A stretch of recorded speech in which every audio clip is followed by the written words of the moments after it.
Cette conductrice est prête pour démarrer? Oui. A. Non. B.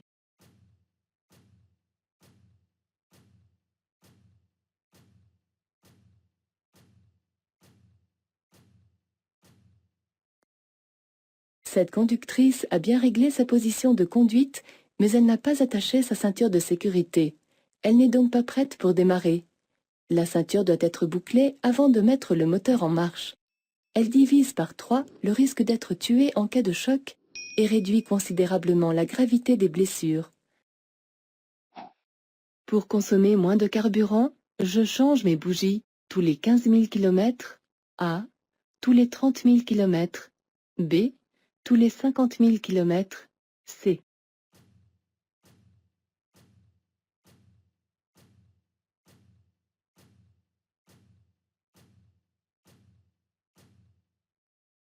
Le mauvais état des bougies est une cause de surconsommation de carburant et d'augmentation de la pollution atmosphérique. Pour limiter ces inconvénients, je les change au moins tous les 15 000 km. Je circule sur une chaussée à sens unique. Oui. A. Non. B.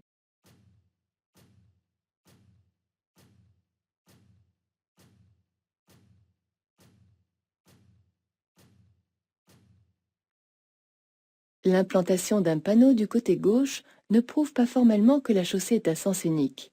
Ici, les signaux annonçant un passage à niveau et une succession de virages sont répétés du côté gauche pour attirer davantage l'attention sur ces dangers. Sur les bords droit et gauche, les lignes discontinues à traits resserrés délimitent des bandes cyclables dont les sens de circulation sont opposés. La chaussée n'est donc pas à sens unique, mais à double sens. Je cède le passage en face. Oui. A. Non. B.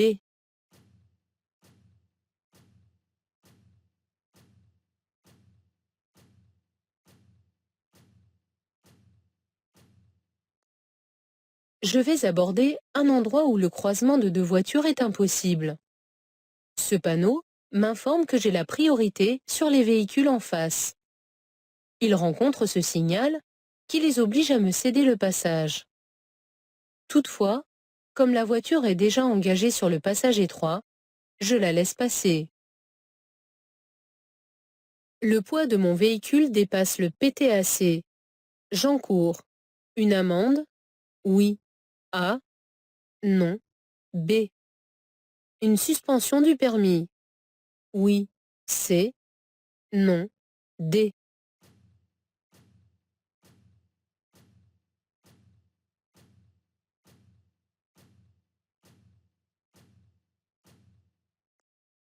Si, à cause de son chargement, le poids de mon véhicule dépasse son PTAC, poids total autorisé en charge, j'encours une amende, mais pas de suspension du permis. L'immobilisation du véhicule peut également être prescrite. En marche normale, je suis bien placé. Oui.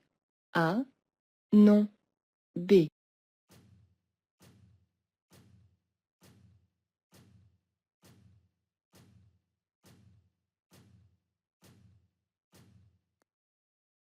Circulant bien à droite, je suis à ma place en marche normale. Près du bord droit, je limite les risques d'accrochage avec un usager qui arriverait en face. De plus, ma position est idéale pour la trajectoire dans ce virage à gauche. J'allume le clignotant droit. Oui. A. Non. B.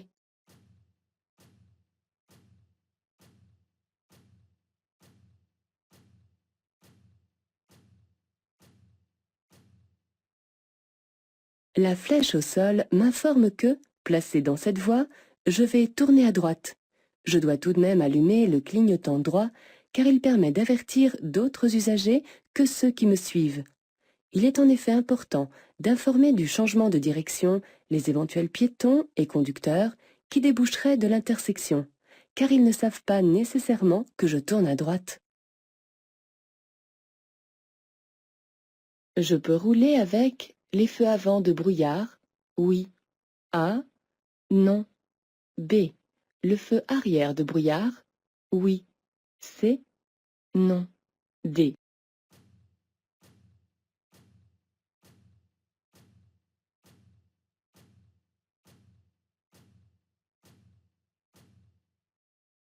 Sous cette pluie battante, je peux rouler avec les feux avant de brouillard, en complément ou en remplacement des feux de croisement.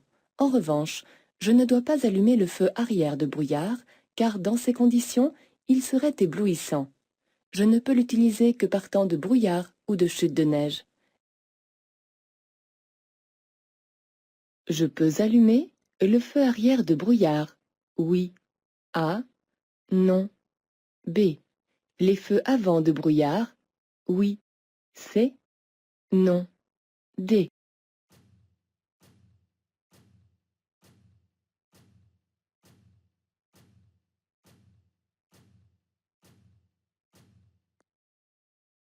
En l'absence de brouillard ou de chute de neige, je ne dois jamais allumer le feu arrière de brouillard. Il serait inutile et risquerait d'éblouir d'autres usagers. Ici, je circule de nuit, hors agglomération, sur une route étroite et sinueuse. Pour bénéficier d'une meilleure visibilité, je peux allumer les feux avant de brouillard, en complément des feux de route. Je devrais les éteindre et repasser en feu de croisement si je croise ou suis un autre usager. En une seconde, un conducteur expérimenté perçoit au maximum 3 indices A, 5 indices B, 8 indices C.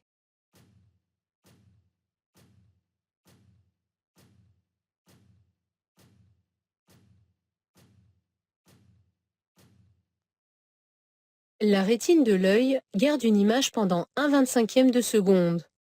Le cerveau perçoit et analyse plus ou moins rapidement les images fournies par l'œil.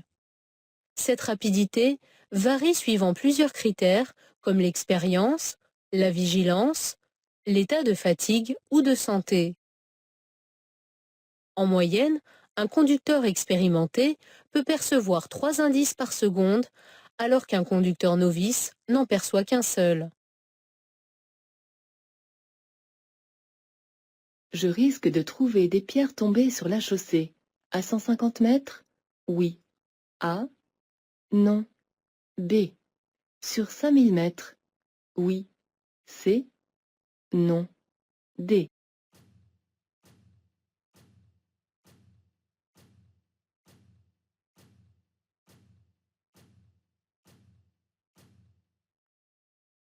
Le signal du bas annonce un risque de chute de pierres et la présence possible de pierres tombées sur la chaussée.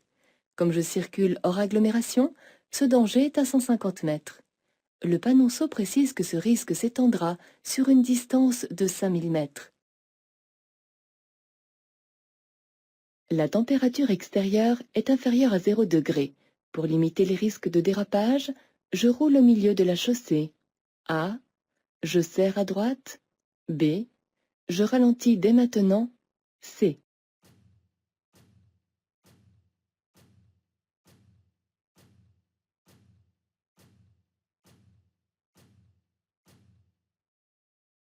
Si je roulais au milieu de la chaussée, les roues de ma voiture seraient sur du verglas, bien plus glissant que la neige.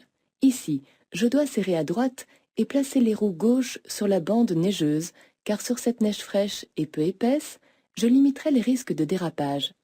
Pour aborder le virage, je ralentis dès maintenant afin de réduire l'allure de façon progressive. J'éviterai ainsi un freinage trop brutal qui me ferait certainement perdre le contrôle de mon véhicule. Je stationne à droite. Oui. A. Non. B. Je m'arrête à droite. Oui. C. Non. D.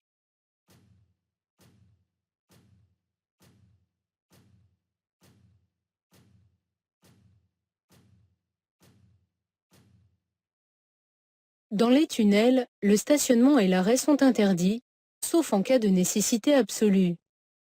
La bande d'arrêt d'urgence est aménagée de façon à permettre aux véhicules en panne de s'arrêter en dehors de la circulation. À droite, je ne dois donc ni stationner, ni m'arrêter. Suite à un accident matériel, j'envoie le constat amiable à l'assureur dans les 5 jours ouvrés, A, 7 jours ouvrés, B, 10 jours ouvrés, C.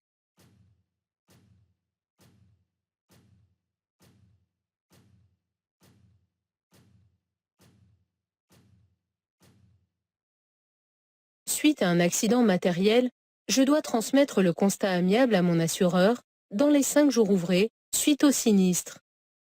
Je l'envoie, même si la partie adverse a refusé de le compléter ou de le signer. Si j'installe des enfants à l'arrière, j'actionne la sécurité enfant sur la portière de gauche, oui, A, non, B. La portière de droite, oui, C, non, D.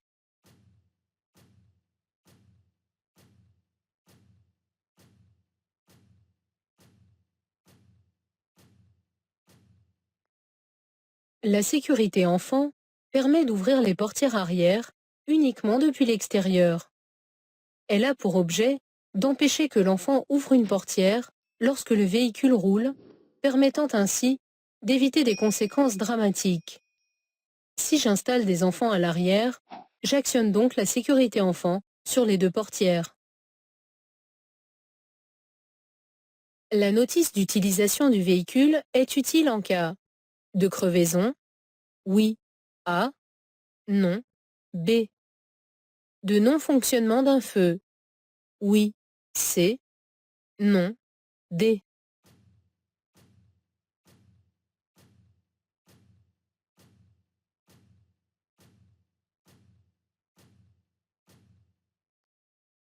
La notice d'utilisation permet de connaître l'emplacement des différents organes du véhicule et accessoires, ainsi que le mode d'emploi de chacun.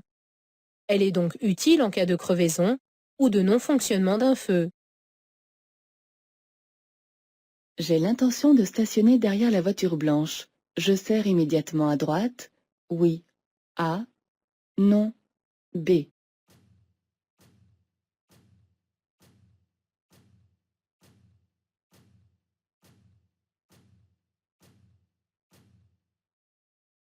Pour stationner derrière la voiture blanche, je vais devoir traverser une bande cyclable, réservée aux cyclistes et parfois autorisée aux cyclomoteurs. En serrant à droite, je gênerai le cyclomotoriste que j'aperçois dans le rétroviseur. Je dois donc rester dans ma voie et choisir de préférence un autre emplacement plus loin, une immobilisation tardive à cet endroit, risquant de surprendre les conducteurs qui me suivent de près. Je klaxonne. A. Je fais un appel lumineux. B. Je passe au ralenti. C. Je m'arrête avant le passage piéton. D.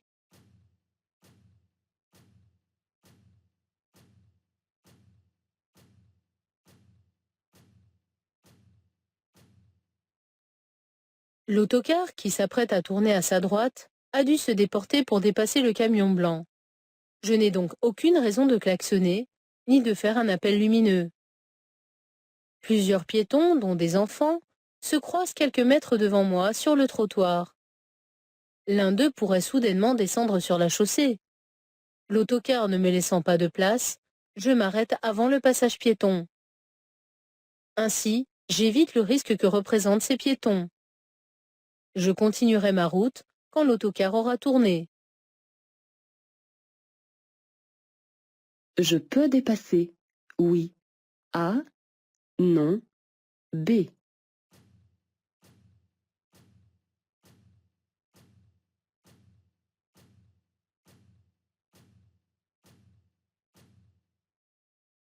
Les flèches de rabattement, orientées dans le sens opposé, ne concernent que les usagers qui circulent en sens inverse. Le panneau du bas, qui annonce une intersection où j'aurai la priorité, ne m'interdit pas de dépasser.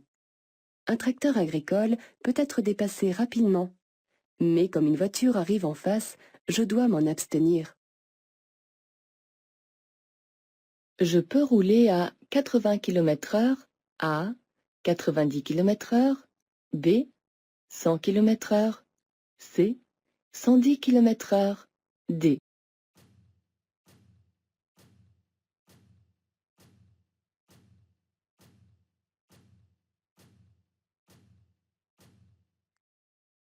Par temps de pluie, sur toutes les chaussées à double sens, la limitation de vitesse est abaissée de 90 à 80 km/h. Sur cette route à 3 voies, je peux donc rouler à 80 km/h au maximum. Tous les liquides lave-glace comportent un antigel. Oui, A. Non, B.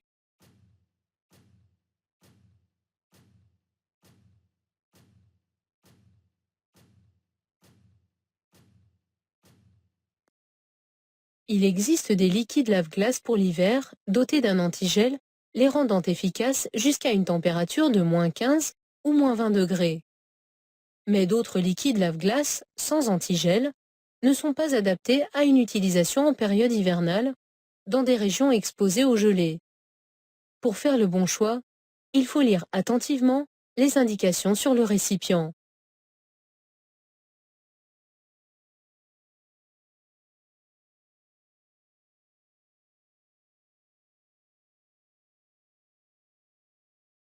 L'intervalle de sécurité devant moi est suffisant. Oui, A. Non, B. Je ralentis. C. Je fais clignoter les feux de stop. D.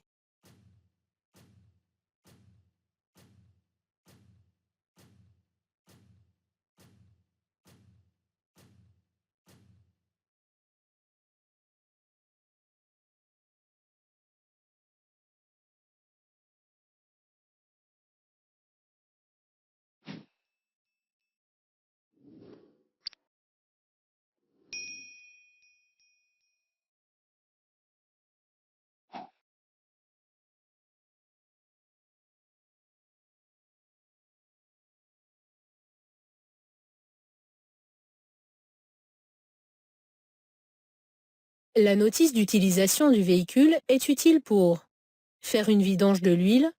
Oui. A. Non. B. Vérifier les niveaux. Oui. C. Non. D.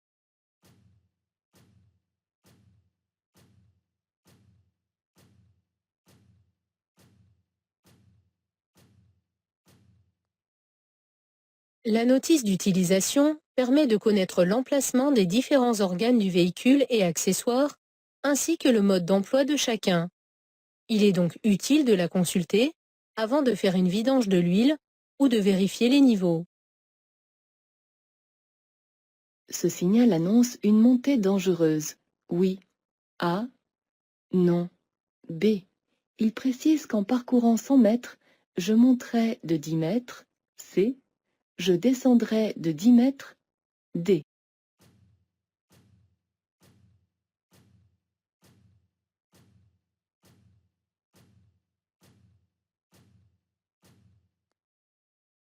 La route monte pour le moment, mais ce signal annonce une descente dangereuse à 150 mètres. 10% signifie qu'en parcourant 100 mètres, je descendrai de 10 mètres. Je m'engage. A. Je m'arrête. B.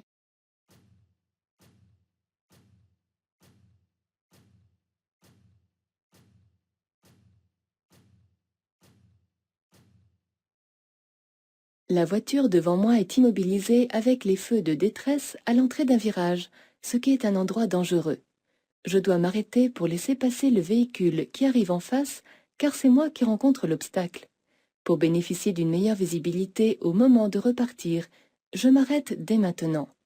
Avant de redémarrer, je klaxonnerai pour prévenir d'éventuels usagers en face.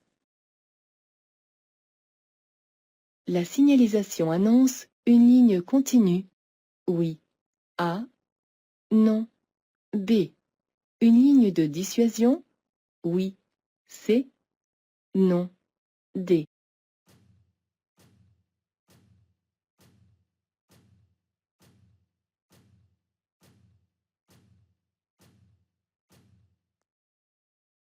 Les flèches de rabattement orientées dans le sens opposé et le resserrement des lignes ne me concernent pas. Ce marquage annonce une ligne continue uniquement pour les usagers qui circulent en sens inverse. Il n'existe pas de signalisation pour annoncer une ligne de dissuasion. Je dois prévoir le démarrage de l'autocar. A. la descente inopinée de passagers, B. La traversée inopinée de piétons, C.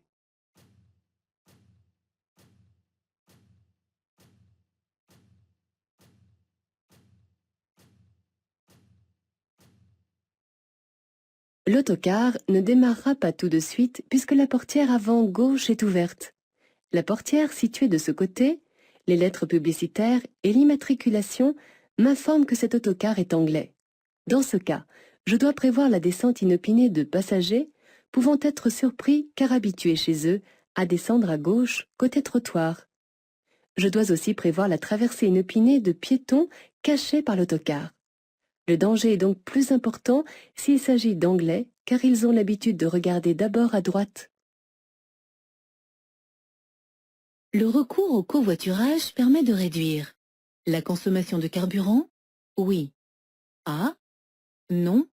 B. Les émissions de gaz carbonique, oui. C. Non. D.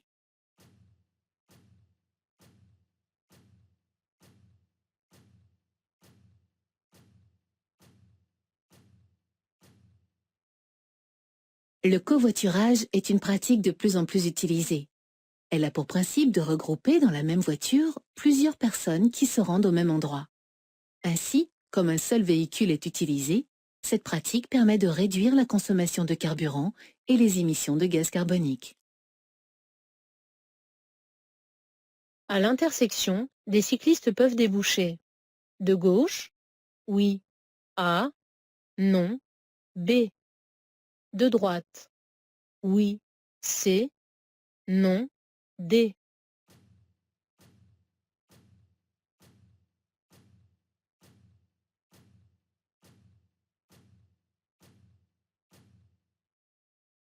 Le panneau indique que la rue que je vais croiser est à sens unique, sauf pour les cyclistes qui peuvent l'emprunter dans les deux sens. Seuls des cyclistes peuvent donc déboucher de gauche. Mais rien ne leur interdit d'emprunter la rue dans l'autre sens, ouvert à tous les véhicules. Des cyclistes peuvent donc déboucher de gauche comme de droite. Pour réduire la pollution de l'atmosphère occasionnée par l'air conditionné, je confie le système à un spécialiste. S'il ne produit plus assez de froid, oui. A. Non. B. Quand mon véhicule est en fin de vie, oui. C. Non. D.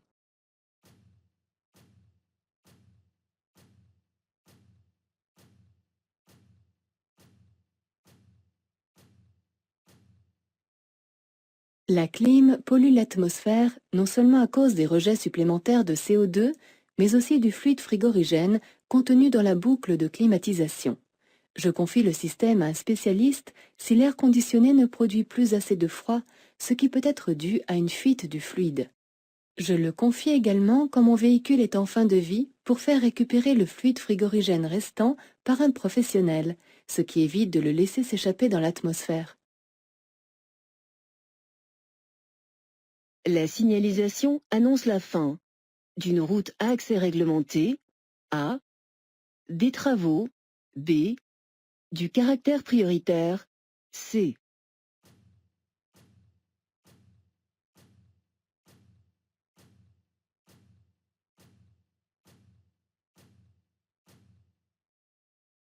Aucun panneau n'annonce ici la fin d'une route à accès réglementé ou la fin des travaux. Le signal en forme de losange, barré d'un trait, annonce la fin du caractère prioritaire de la route. Je dois donc me préparer à céder le passage à 400 mètres. Pour réduire les angles morts, je règle correctement les rétroviseurs. Oui. A. Non. B.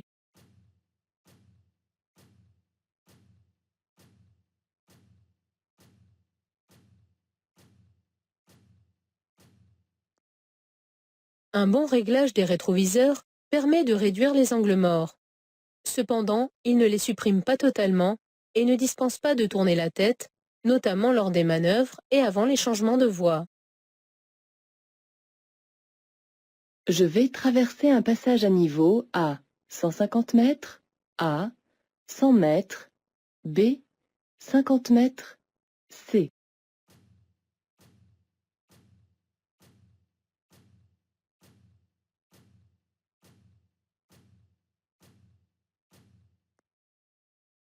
Cette balise, comportant 2 traits en biais, annonce la traversée d'un passage à niveau à 100 mètres. 150 mètres avant la voie ferrée, j'avais déjà rencontré en complément du signal d'annonce une première balise avec 3 traits. Plus loin, une nouvelle balise, ne comportant plus qu'un seul trait, sera implantée 50 mètres avant le passage à niveau.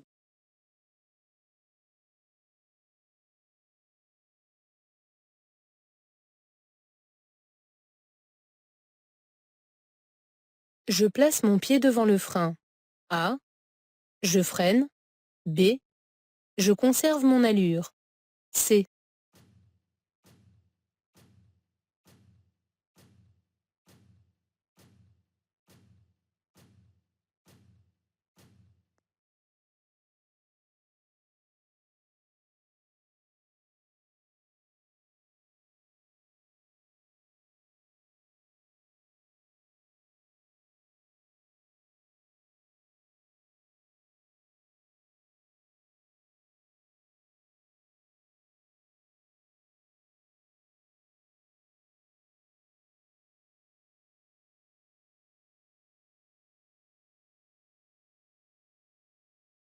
Je dépasse? Oui. A. Non. B.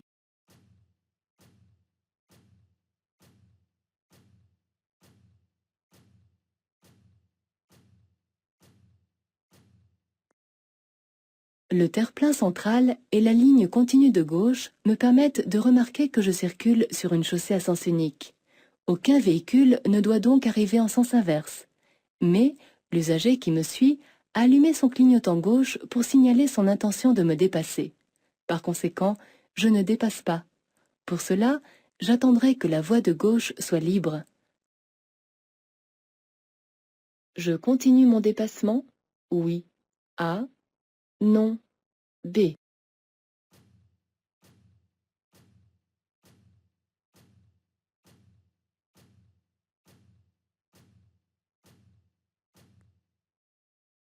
La ligne de rive de gauche étant discontinue, je circule sur une chaussée à double sens. La ligne du milieu est également discontinue, mais j'approche ici d'un virage sans visibilité. Si je continue mon dépassement, je risque d'entrer en collision avec un véhicule en face. Je dois donc me rabattre à droite et rester derrière ce véhicule. En agglomération, les jeunes conducteurs de scooters prennent plus de risques que les motocyclistes. A. Moins de risques que les motocyclistes. B.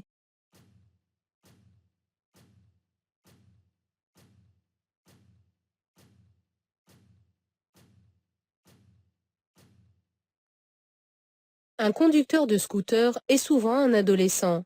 C'est pendant cette période qu'on prend le plus de risques. La grande maniabilité d'un scooter facilite les manœuvres dangereuses. Le jeune cyclomotoriste se met ainsi plus souvent en danger qu'un motocycliste. Je vais tourner à gauche. Je céderai le passage à droite. Oui. A. Non. B.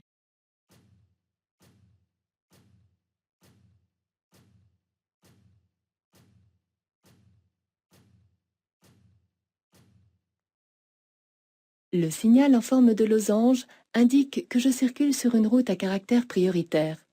Le trait épais sur le panonceau qui le complète précise que cette route prioritaire tourne à gauche à la prochaine intersection. Comme je suis cette direction, les véhicules qui viennent de droite devront me laisser passer, car ils rencontreront obligatoirement un stop ou un céder le passage. Le permis que je viens d'obtenir, après avoir suivi un apprentissage traditionnel, est doté de 6 points A, 8 points B. Pour acquérir un capital de 12 points, je ne dois pas commettre d'infraction entraînant un retrait de points pendant 2 ans C, 3 ans D.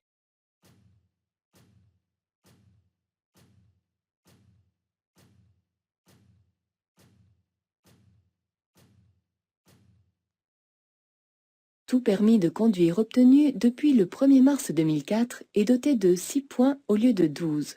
Comme j'ai suivi un apprentissage traditionnel, pour obtenir un capital de 12 points, je ne dois commettre aucune infraction susceptible d'entraîner un retrait de points pendant une période probatoire de 3 ans. Celle-ci est abaissée à 2 ans pour les personnes ayant suivi un apprentissage anticipé de la conduite.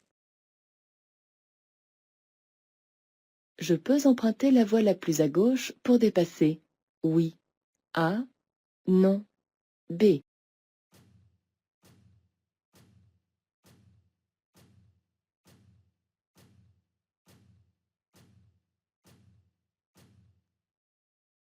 Le terre-plein central et la ligne de rive continue du côté gauche m'informent que la chaussée est à sens unique. L'usager derrière moi, qui est encore sur la voie de droite, a vraisemblablement allumé le clignotant pour signaler son intention de dépasser le camion. La voie la plus à gauche étant libre pour le moment, je peux l'emprunter pour dépasser le véhicule qui double le camion.